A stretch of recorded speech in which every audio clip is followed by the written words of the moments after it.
Hello, I'm here with Niki Leigh of Goodnight Juliet for BellaandEdward.com. Hiya, Hi Nick. guys. Hi, what's up? Not much, just have some questions for you. Awesome, sounds good.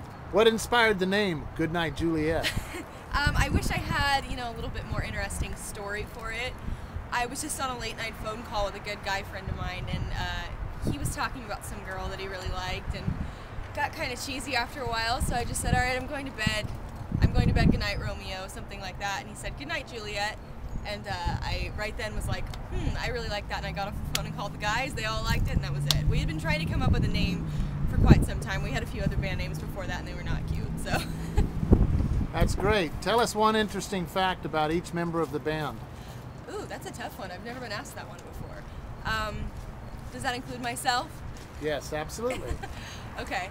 All right, interesting fact about Russ. He is the most, focused person ever. Like, when he focuses in on something, you can't, even talk to him because he won't hear you. It's really weird. Apollo, when he originally tried out for the band, he was our rhythm guitarist. And then, I don't remember exactly what happened, but after a while we were like, you play drums? And he's like, yeah, actually I'm a drummer before I'm a guitarist. And I was like, okay, well, you need to play drums for us then. So that's how that came about.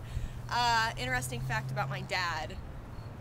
Not only is he a very, very skilled musician, but he's also an entrepreneur and has had several businesses, very successful businesses his entire life, and I think that's pretty cool.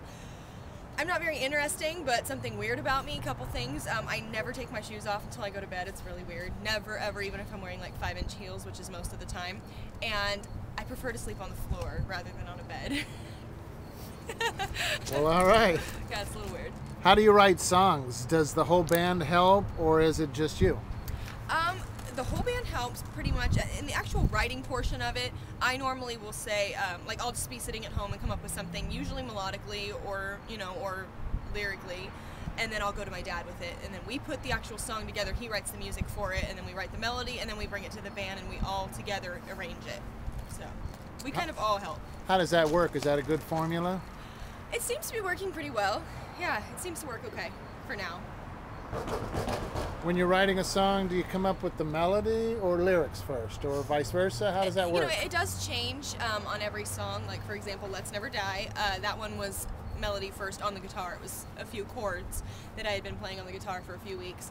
Most of the time, though, it is lyrically. I'll come up with something, and then I call my dad, and I'm like, Dad, I came up with this really cool thing, and then we get together, and yeah.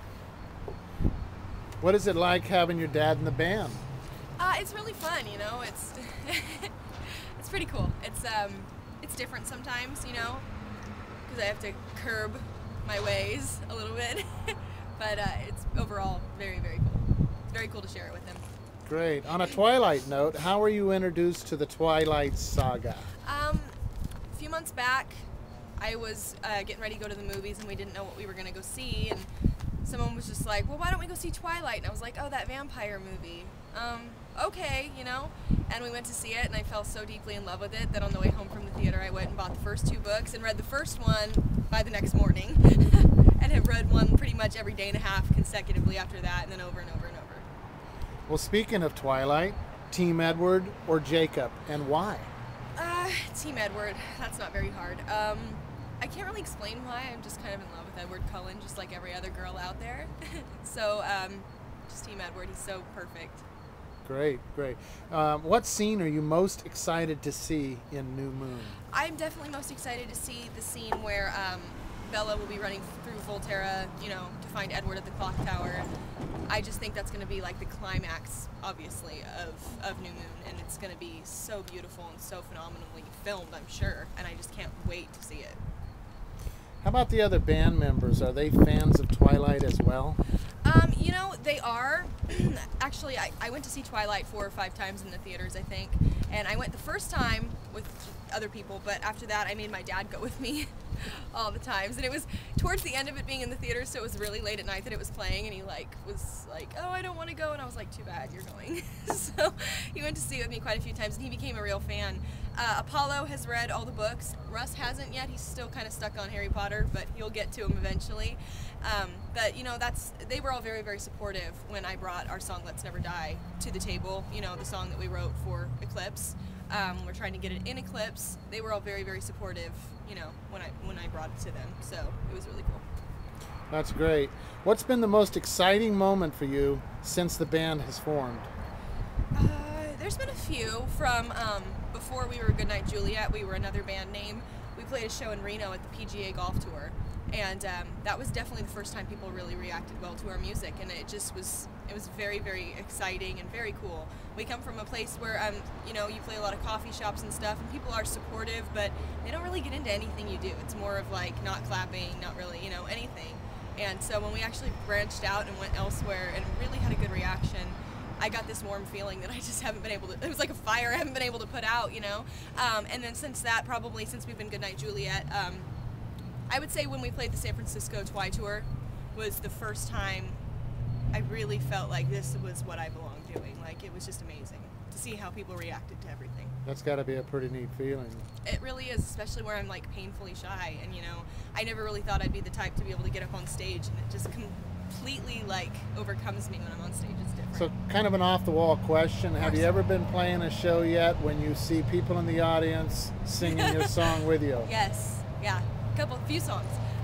You know, it's our last show actually, especially quite a few people, and it was really an odd feeling. It was just almost too much for me to take, honestly. I really almost started crying on stage because as a musician, you play for you because you love what you do, you know what I mean? When you play music, it's because you love being a musician and you do it for yourself, and then to actually be up on stage and see somebody else that's been touched by your lyrics and your music and everything, it's amazing to see that you're not just doing it for you anymore. Great. Has there ever been anything else you wanted to do besides be a singer? You know, maybe when you were younger or whatever. Lots of things. Gosh, I know for a while I wanted to be an astronomer. I don't know why, but I did. I think it was after I saw A Walk to Remember, and Mandy Moore was really obsessed with like stars and stuff, so I just, I don't know. When I was really little, I was into horse racing majorly, and I told everybody I wanted to go to college to be a jockey. Yeah, I don't know. I'm a little too tall for it now, so. Yeah. Okay, now for some totally random questions, just for fun. Okay. What's one thing you absolutely cannot live without? My family. Wait, is this material? Should I tell a materialistic thing too? Sure, why not? Okay, my family would be the thing I could not possibly live without. Materialistic would definitely be my BlackBerry. It's attached to my hip. It goes everywhere with me. And if you guys are on our MySpace ever and see that I'm online like 24 hours a day, I promise I really do have a life. It's just that I keep us logged in on my BlackBerry. That way, anytime someone sends us a message or a comment, it comes directly to my phone and I log right on and beep, beep, beep. So you answer all of them yourself? I do, you know, I do, yeah. Great. Everything. Well, that's good to know out there. Yeah. Okay, so favorite food? Oh gosh, any type of junk food. I would say probably Mexican, Chinese, I don't know, everything that's horrible for me is what I love. Okay, favorite book? Either all the books from the Twilight Saga, probably right now New Moon, and then Where the Red Fern Grows. Okay, cool. I love that book. Last question, favorite color? Black. All right, sign us off. Thanks for coming. All right, guys, I'm Niki from Goodnight Juliet, and you're on BellaandEdward.com. Thank you for watching.